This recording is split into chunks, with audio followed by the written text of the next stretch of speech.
Hello, and welcome to another session from your Roane County Office of Emergency Services and Homeland Security.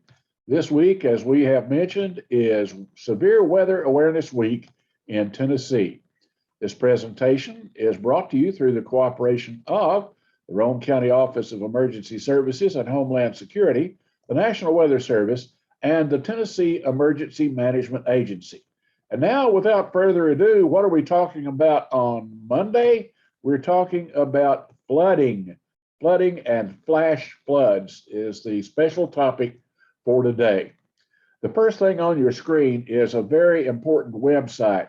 It is the website from which all the information we'll display has been gleaned. It is a good website, and I recommend that you go to that website and search out for all the detailed information on there. It has literally everything you need to know about taking care of yourself and your household with regard to flooding and flash floods.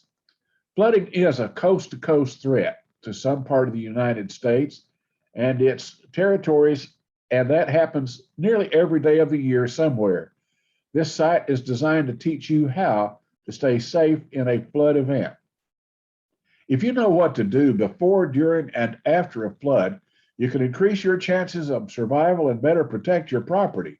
For instance, it's vital to know what to do if you're driving and hit a flooded road. We'll talk about that more later. And also, you can learn how to better protect yourself and your family by reading the flood survivor stories that are found on the website that we're giving you at the very top of this slide. So what about those watches and warnings? Let's look at the warnings first. A flash flood warning. You should take action. When you see a flash flood warning, take action. A flash flood warning is issued when a flash flood is imminent or occurring. If you're in a flood-prone area, move immediately to high ground. A flash flood is a sudden, violent flood that can take from minutes to hours to develop. It's even possible to experience a flash flood in areas not actively receiving rain. A flood warning. Again, you should take action. A flood warning is issued when the hazardous weather event is imminent or already happening. A flood warning is issued when flooding is imminent or occurring. More on the watches and warnings. Let's look at the watches now. A flood watch. That means you should be prepared. A flood watch is issued when conditions are favorable for a specific hazardous weather event to occur. A flood watch is issued when conditions are favorable for flooding. It does not mean flooding will occur, but that it is possible. A flood advisory, what you need to do in that case is to be aware. A flood advisory is issued when a specific weather event that is forecast to occur may become a nuisance. A flood advisory is issued when flooding is not expected to be bad enough to issue a warning. However, it may cause significant inconvenience, and if caution is not exercised, it could lead to situations that may threaten life or property. Here's the famous sign: when flooded, turn around, don't drown. And we mean that, period, really. Each year, more deaths occur due to flooding than from any other single thunderstorm-related hazard. Let that sink in. More deaths occur due to flooding than any other storm-related hazard. The Centers for Disease Control and Prevention report that over half of all flood-related drownings occur when a vehicle is driven into hazardous floodwater. More than half. That's pretty significant. The next highest percentage of flood-related deaths is due to walking into or near floodwaters. People drastically underestimate the force and power of water. Many of the deaths occur in cars swept downstream. Many of these drownings are preventable, so never drive around the barriers blocking a flooded road. The road may have collapsed under the water. A mere 6 inches of fast-moving floodwater can knock over and sweep away an adult. It takes only 12 inches of water to carry away most cars, and just 2 feet of rushing water can carry away SUVs and larger trucks.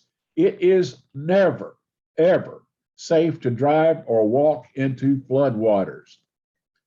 Let's look a little bit more at turn around, don't drown. Look at the picture of the roadway on the upper right of this slide. You'll see that the roadway is utterly and totally destroyed. When that's covered by water, you can't tell what shape it's in. Flooding does damage to roadways you can't see when water is over it. It's obviously not safe to drive over it now that you're looking at it with the water gone, but you wouldn't know that if it was water covering the damage. When you think you have to show how much of a tank your $70,000 truck is, or how you know better than the people who place the warning signs, you're going way, way, way against the odds. And you should be aware that it costs you as a taxpayer thousands of dollars, and it puts more people in danger when they have to try to come to save your life. So just don't do it, period. We've included a slide that we used a year or so ago when there was a period of rain and flooding. It says, we've had lots of rain and flooding, right? But the road I'm looking at has no roadblocks or signs, so it's okay, right? Wrong. Especially if water covers the road, you cannot tell what's under it. You can't tell the status of the underlying roadway. And if water is running across a roadway, you can't know if the roadbed is safe or if it's washed out under the pavement. Again, the safe approach to such roads is always turn around, don't drown. Let's look at some actions that you need to take before a flood. Be aware that sometimes floods develop slowly, and forecasters can anticipate where a flood will happen days or weeks before it occurs.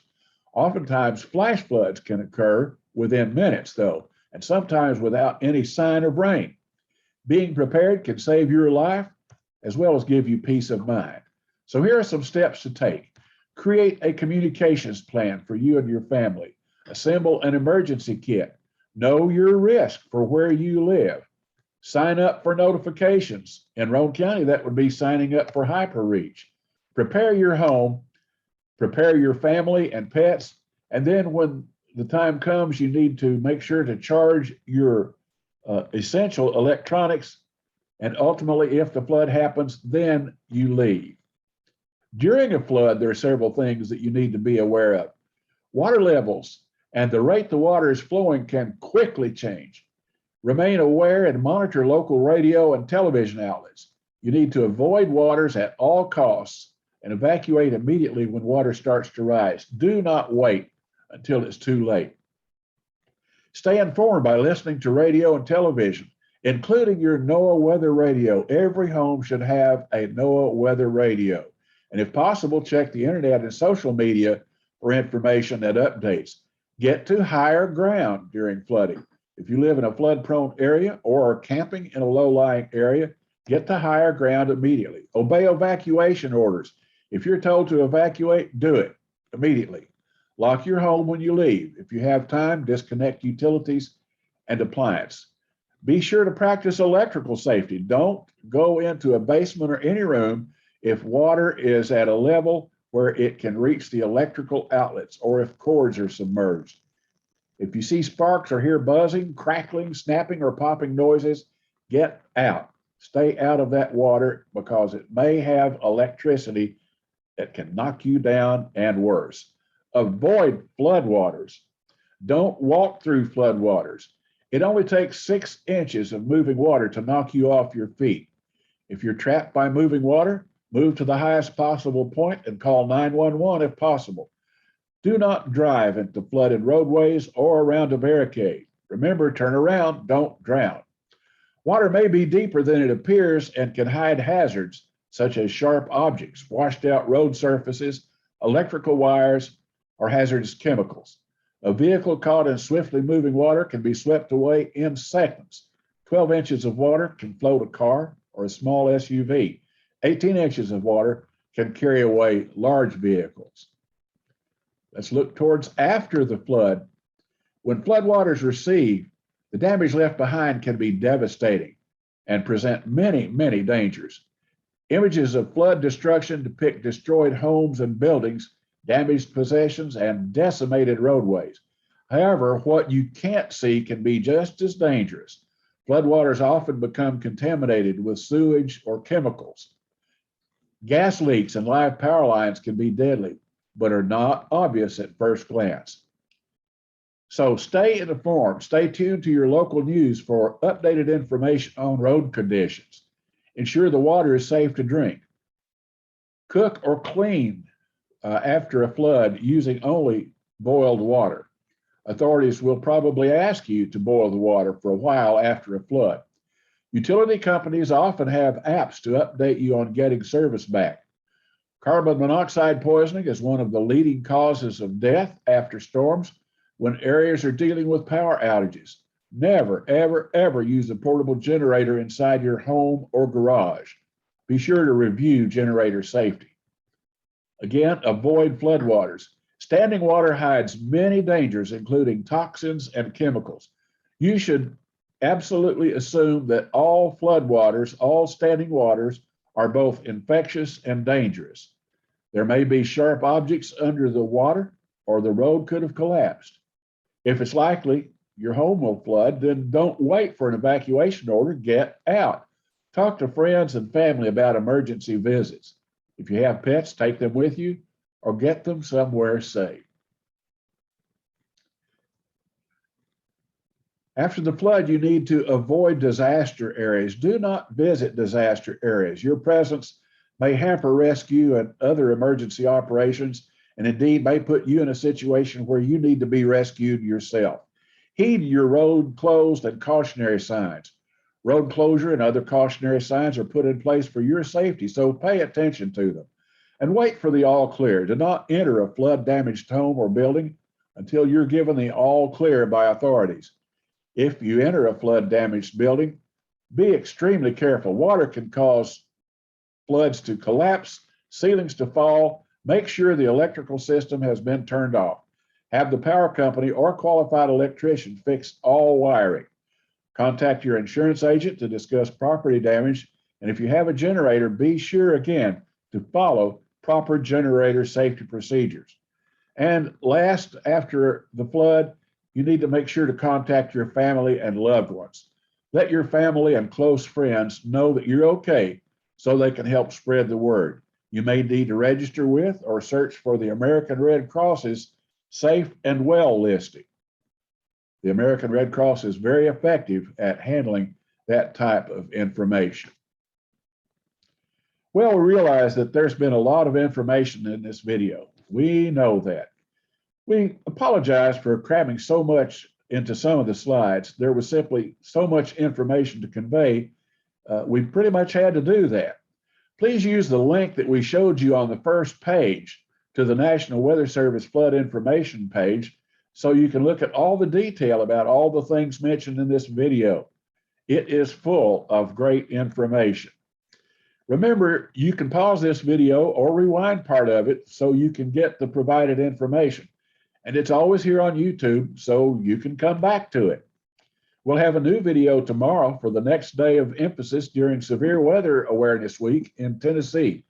So subscribe to our YouTube channel and click the bell so you can get notifications anytime we have a new video for you. Until then, we hope that you have a wonderful day.